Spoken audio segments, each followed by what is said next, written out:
Hello everyone. Today I wanna share with you my book review on the book When the Kings Come Marching In. This book is written by Richard Mao, former president of Fuller Theological Seminary. After reading this book, I felt like finding an oasis in a desert. I come to acknowledge that there are no simple things around me. We are complex people attempting to serve a complex Lord in a complex cultural environment. We are apt to think too simple about us, Lord, and our culture. Consequently, we tend to overlook their complexity and easily fall into an error or status quo. For instance, I fell into the status quo when I regarded our culture as simply God's creation. I started to see every cultural thing as something positive controlled by God. That's why I became a shameless cultural Christian. I just enjoyed everything which God created regardless of its perverted and distorted status. However, I came to be ashamed of being a cultural Christian for a time after reading this book. The thesis of this book, When the Kings Come Marching In, I believe is that God intended from the beginning that human beings would fill the earth with the process, patterns, and products of cultural formation. God will redeem and transform that which is presently perverted and distorted by human disobedience to His will. We, God's co-laborers, also must join God's work for the sake of expanding heavenly kingdom. Pie in the sky must not serve our status quo and inaction. For when our efforts are less than completely successful, as they usually are, we can appeal to the biblical promise that complete success will be realized only in the age to come. A good pair of glasses. Acknowledging the complexity of us, the Lord, and our culture can be a good start to examine our culture and determine our attitude toward it. Not only is our culture complex, but also we and the Lord are complex. We have to watch our complex culture through our complex glasses of belief with our complex eyes. This book provides us with a good pair of glasses to discern and approach our complex culture. First, the ships of Tarshish are gathered into the holy city, make us to see that every cultural thing which even is against Christ will not be destroyed, but be transformed at the end of history. God hates the patterns and products of culture devoid of Christ. God wants us to stay away from them because they are tools of human rebellion and objects of idolatrous trust. Even though God hates the present perverted and distorted use of them, He will not destroy them, but transform and purify them. Therefore, there must be a healing of them in the holy city. The bad function of them will be changed into good one. We must imitate God's attitude. Our hatred of the patterns and products of culture devoid of Christ should lead us to try to transform them. We also do not lose sight of God's good creation, and at the same time, do not envy such things that make people to boast. After transforming all prideful and idolatrous things, they will be used for service in the city.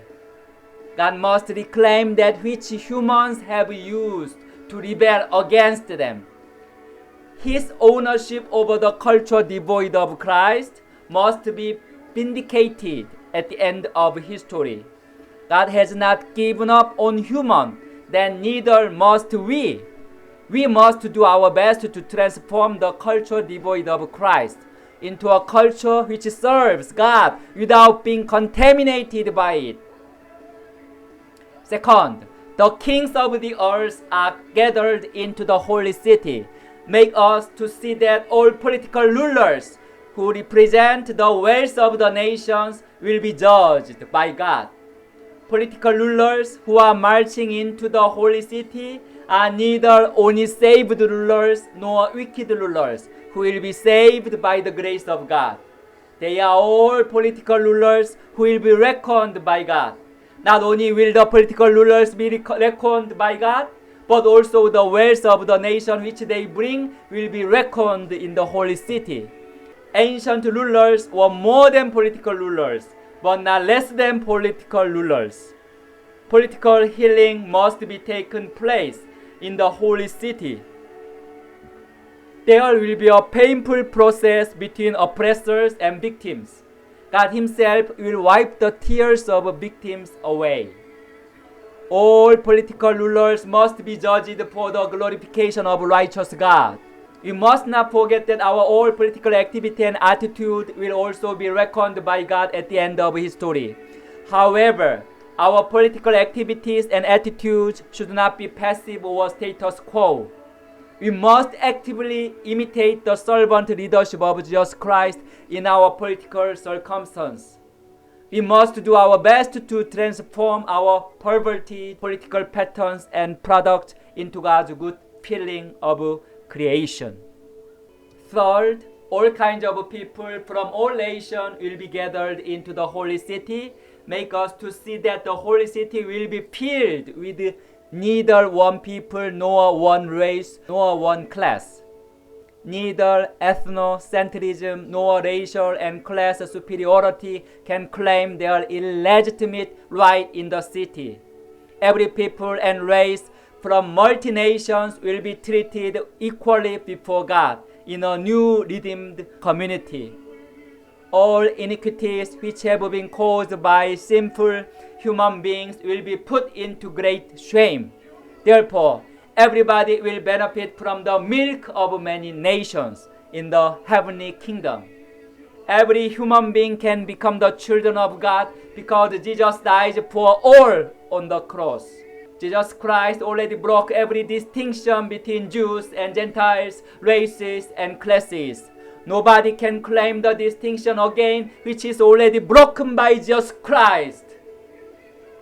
God will redeem every people from every nation, regardless of their race, class, and ethnocentrism in the holy city. Our prejudice and illegitimate attitude toward other race, other class, other people, and other culture must be healed. Otherwise, we will have a painful and shameful time to be reckoned by God. We have to approach every people and culture by honoring God, who has created them and has given them unique cultural gifts. Let me conclude.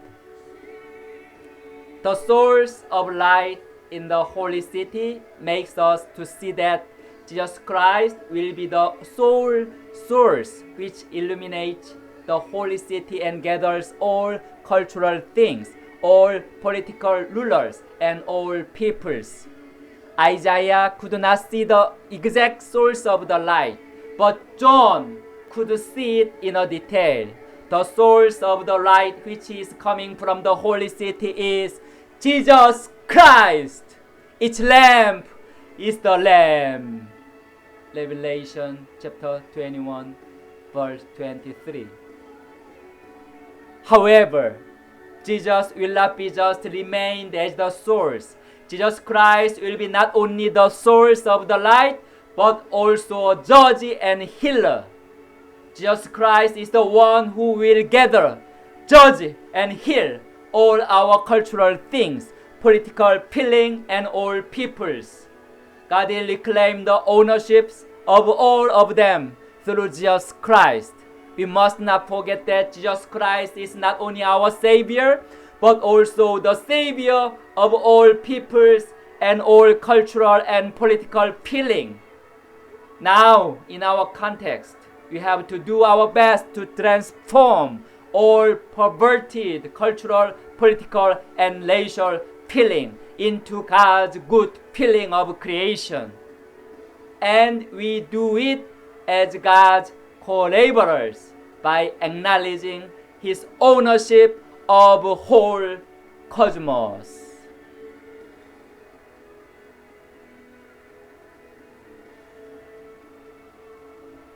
See you next time.